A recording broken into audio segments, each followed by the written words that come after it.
This is an interview with Frank on World War II and the submarines and how they were used.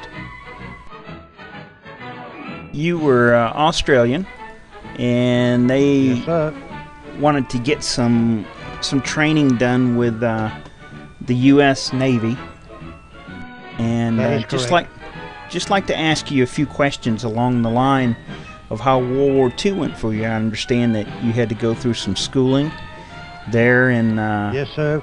In the States. Yes, it was. Yes, it was very tough. I have to admit, but we got through all right. There was a lot of classroom training. You had to learn different parts of the boat, and that is correct. Yes, inside, outside, in theoretical practice and also practical outside out in the water. Everything we had everything happening for us. Yes. So situational type things. You know, the lights were out, and you had to do controls by touch. You couldn't see anything. They blindfolded you. Oh, sir, man, that was some fun. Well, you know, you go over there and you try to find a button in the dark, you can't see nothing, and you end up sticking your finger in a bloke's arse or something. Very greasy it was too. You have to you get halfway up and you slide down a bit, then you get back up again. You finally make it on deck, you know, but it was very well performed, you know, everything accomplished successfully. So that was really great. How big were these submarines compared to what you guys were used to in Australia? Well, they're basically the same submarines because we bought them off the US with their submarines because I had them out in the Pacific. So we just went to the US and bought a couple of those. Actually, the one I've got is called the HMAS Vampire. Yeah, and she's still, to my knowledge, she's still there somewhere. And when you guys were reporting for your first day on the sub, reported in with the captain there? Oh yes, sir. Yeah, it was captain. It was a captain. I can't offhand remember his name at the moment, but it'll come to me later.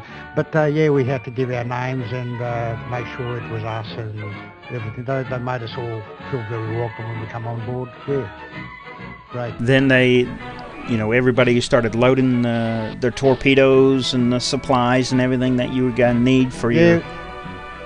Yeah, that's right. Once we were out at sea, we were given instructions of what to do, like load up our torpedoes, which ones first, the magnetic ones, or just your normal standard ones, the quick ones and the slow ones. So, of course, you know, they have different speeds and whatever. You've got the really quick ones and, you know, etc., etc.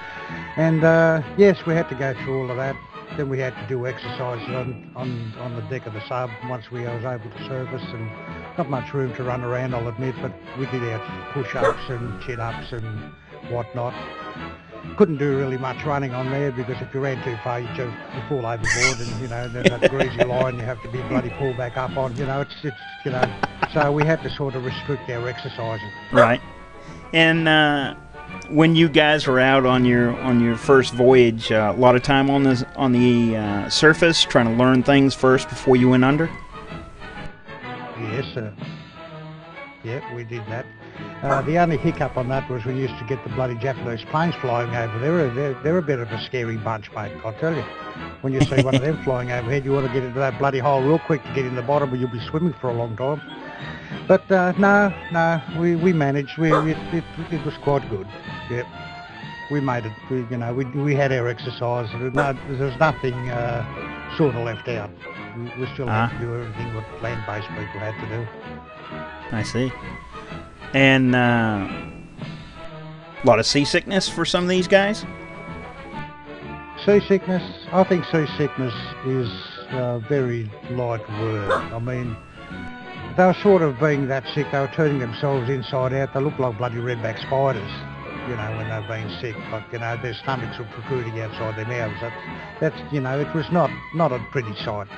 But they soon got over that. I mean, once they got the sea legs, they were quite okay with it. Although we had to let a couple of blokes go because once we were under there for a couple of days, I mean, some got claustrophobic, and you can't have those sort of men on there, so we had to let them go.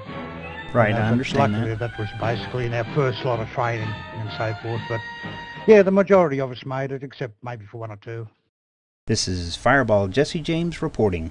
Thank you for watching OFBS.